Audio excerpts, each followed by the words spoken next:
the Honest Edit podcast, unpacking the truth about life's messes, one honest conversation at a time. With your host, Scarlett, the no fluff, get it done mindset coach, and Holly, your go-to for all things practical, balancing chaos with compassion. Hi, we're back. Welcome to the Honest Edit. I'm Holly and this is Scarlett. And today we're talking about the invisible clutter that you could be carrying around, whether it be in your home or your car or your attic or your storage unit Office. or your office. Yeah. Not all the clutter is physical. It's kind of like a weight that just kind of sits there and you're like, oh yeah, I need to get to that. Oh yeah, there's that. Oh yeah. And it's kind of like when you compartmentalize something, you don't really want to go dig through it and feel the feelings. It can be like that. So we're here to talk about a little bit of that today. First thing we want to touch on is storage units. Tell me how you feel. She knows me so well. Yeah, I definitely have a thing with storage units because I feel like you're just ignoring a problem that it's going to need addressing regardless. And so whether you deal with it now or you deal with it later, you're still going to deal with it. And I feel like it's just when you have too much stuff or you're unsure if you should keep it or not because you feel guilty or somebody gave it to you or yada yada, it's just a conversation. So you either have that conversation now or you have a financial burden that's tied to it because let's be real, like storage units are great for temporary purposes. But then if you're holding on to it long term, those fees, they tend to like jack up. And then at that point, you're stressing about the financial burden of it. And then you might even have to bring in extra help, which would be us. And so there's another cost that's associated with that project. And it's kind of like, why don't we just go through those items, see if you really want to keep them? And I would suggest that if you don't bring in somebody professional, just bring in somebody else because it's great. I feel like people let go of things or purge better when they're working with somebody. Right. Because you really get a lot of clarity when you're having a conversation versus like having an inner argument dialogue with yourself. Yes. When you're going to purge something or go through something, you want to set up that space too. So like have your trash box, have your donation box, have your box that like things are going to live in, or a space that you visualize like this is where this is going to go so you can stay on task while you're going through something. That I agree, having a teammate there is always a good help because then you're not having that emotional attachment and like warfare of going back and forth of, oh, grandma gave me this. Right. I always tell my clients that if there's something, if it's like a piece of furniture or a spoon that someone gave you, a relative, they gave it to you to give you joy. They gave it to you because they thought you like it. They did not give it to you so you can pay for a different space to put it. Right. Or it be in the way and not be adaptable to your lifestyle or not match in your home or give you stress. So like Maybe there's another family member that would appreciate it more. So it doesn't necessarily have to leave the family, but perhaps like my cousin, she has all of like grandmothers, like grandfathers, everybody's, but she loves it.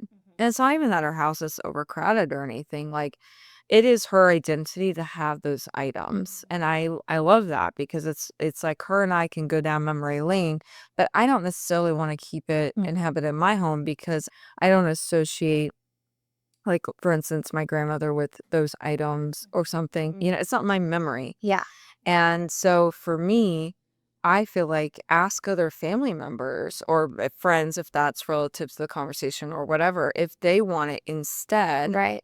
And then that way it's like you're just not hanging on to it because you feel guilty or you don't want it leaving the family and just ending up in a donation center somewhere. Exactly. You know, whatever. And then you don't have to carry that baggage with you of this isn't fitting or I've held on to this. My grandmother had this giant amethyst crystal and my niece and I pass it back to each other every couple of years. And so I thought about it. I saw her this weekend and I thought about it. It's just sweet. I have my things that I'm going to pass down. I have a brass animal collection because I think before I had Max, I would collect more because I was like just like in spending more, like didn't have kid, but now like I really have reined it in. But I actually like in my will have it written out of what kids get, what kids or like family or whatever get what animal. So that's what y'all get when I pass away is my brush animals because that's all I got. And somebody's gonna get the milk glass collection. But yeah, we hang on to stuff, and especially with family passing it down. My aunt and uncle have downsized, and they offered me a bunch of things. They don't have kids, but they know that I'm the only relative, so they're like, "We know that whenever we pass, we don't want a bunch of stuff to be a burden," which is lovely, Mm-hmm. because I've gone through that too, and that's another thing that I I have clients and work with that too, is like when someone passes, like going through this stuff or moving them into assisted living or something. And that is, And I think there should always be a conversation within family yes, too, with your parents or with aging relatives that you're really close to. Like, encourage them to have those conversations because they may that you want these items and you don't, and they're holding on to them.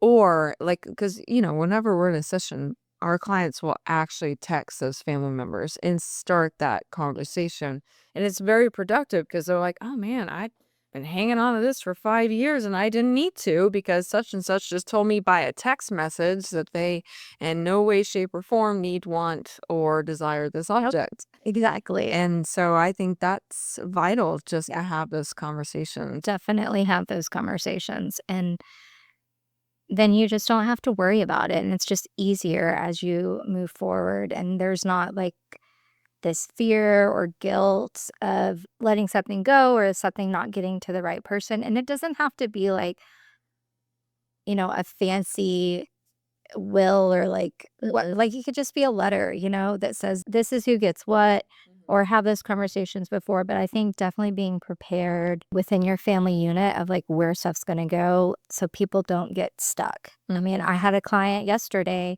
find a tote bag from their grandmother that was in the garage that's been in the garage for 6 years that she didn't know was there, and she's like, "I need to keep this. I didn't even know it was there, but I need to keep it. You think I'm crazy?" I was like, "I don't think you're crazy, like, I get it. That is, like, a memory for you."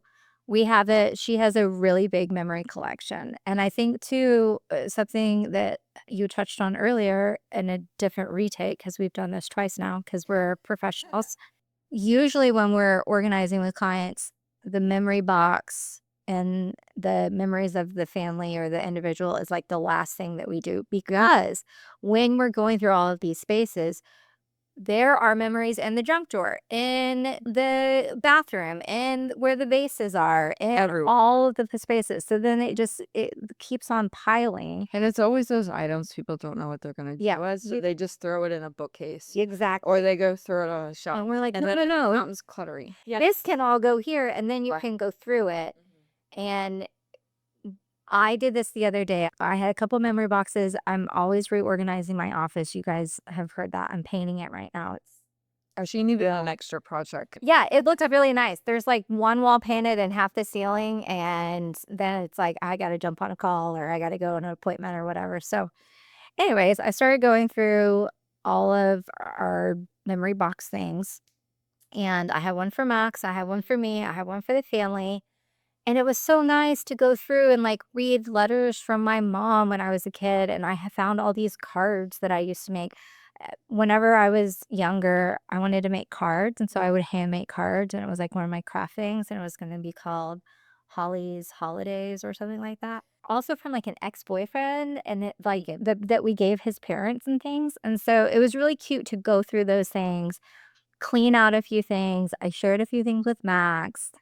And now it's like back up in the closet. It felt good. It felt heartwarming to go through and see things. I got rid of a lot of things. So, like, I'm not attached to this anymore.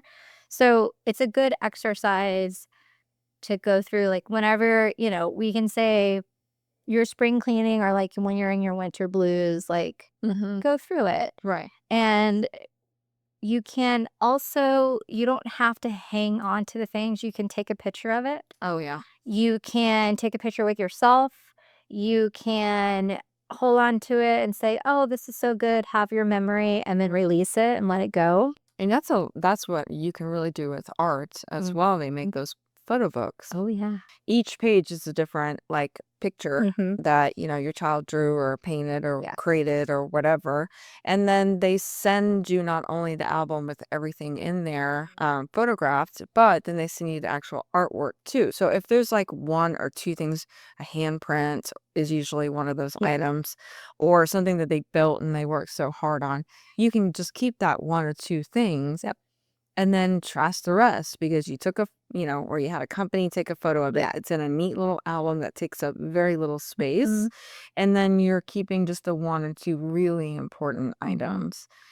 We do that we use this company called Chatbooks, and we do photos for like every month. And I'm a little behind, but we just got 2 books in the other day that I did while I'm on the plane and just cleaning out my phone. And Max was so happy to see it.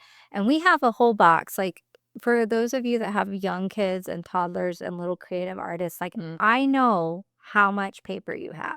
Yeah. I know that you get that schoolwork home. Allie, I'm looking at you. I know you, girl.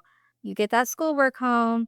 You got coloring in there. You've got spelling. You got all of the things. You're like deciding what to keep. Put it in a box. Go through it at the end of the week. Go through it at the end of the month. Keep what you want. One of the sweetest things that I ever saw a client do was their parents had kept some good artwork that they had as a kid, and they decorated the baby's room with it. And it was so precious because I was like, this is so cute. Who made this? They're like, I did that when I was little. So there are ways that like you can keep things and get creative and then hold on to them, but they don't have to take up a ton of space. Right. Like, my aunt gave me a bracelet the other day that I've loved forever, and I saw it the other day and I was like, "Oh my gosh, I love this," but it didn't fit. And I was like, "I'm just gonna get it resized and then I can wear it every day." I didn't pick it up from the jeweler this morning, but I am. But those are like things that you can make something into something different so it works out for you. And then you just have a moment where you can take a picture, live with the feeling for a minute, release it, let it go. Don't let it pile up somewhere else where it's just going to make you stressed out because you know it's there. It's a project that you never can get to.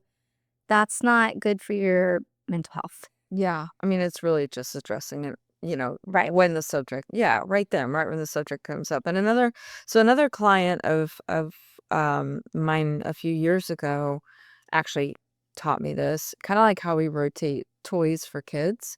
They rotate their memories because you get new memories in, and it's those tchotchkes you don't really know what to do with, and whatever. Instead of having everything just everywhere, like you were saying earlier, where could be thrown on the bookshelf, could be on a random bookshelf, could be in this drawer over here, like whatever. You can literally have areas of your home where you are displaying those memories, but you rotate them out. Yeah. Maybe you do it every season or quarterly I like or whatever. Yeah. And so she loves it because, like my cousin, she loves her memories and she loves feeling the nostalgia and she loves the family history or whatever. And where this special friend passed away, and that's an item from them, and blah, blah, blah. But she does have quite a bit memories, like a lot. And so we organize the memories into like 6 or 7 bins that are in a protective storage area of their home. And she just goes in there and it's fun to redecorate. It's almost like decorating for the holidays or redecorating for the house, sort of just seasonally. Yeah. But she does it with memories. Yeah. I like that. You would just like go shopping in your own area for your own stuff that you know that you like and then change the things out. And maybe along the way that she's doing that and she's really good at doing it. So I see her changing out. She gets so excited that it's also another opportunity to be like, do you really want to keep this? Or maybe you can let it go. Yeah. It actually disciplines her without her really feeling like she's disciplined to go through her memories, a couple times a year. And then I think she can have that conversation again. Yeah. Trying to think of the things that I hold on to. I have the brass animals. I have some milk glass from my grandmother. I'm kind of I kind of have a lot of glassware, like old vintage glassware, like antique glassware that I love, but we do use it a lot. But it does make me happy to pull it out. Like I have the champagne glasses. It was probably like apple cider or whatever for my grandparents' wedding. And that's always been a thing. So try to like use some of the things that you have too. Speaking of glassware, I also love glassware. I used to work for Pier 1. I was like their management once upon a time, eons ago. And I love doing their tablescapes. And they would always come out with this new, fancy glass or great plate or whatever. So I kind of got a bit obsessed with that myself. And so I have a lot of like wine glasses, champagne glasses, coupes are like my favorite. Yeah.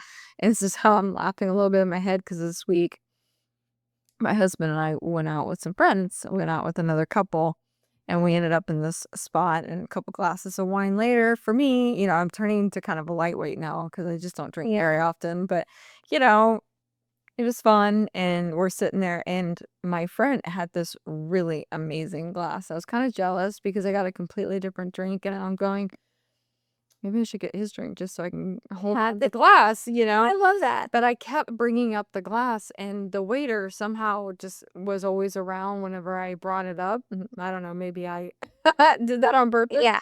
But the waiter goes, well, I'm not going to say anything. You just sort of take the glass. And, wine me, Yeah. was like, that was a great idea. Yes, for the permission. Now, non-wine me would never do that. But somehow that glass just ended up in my Gucci. And I forgot.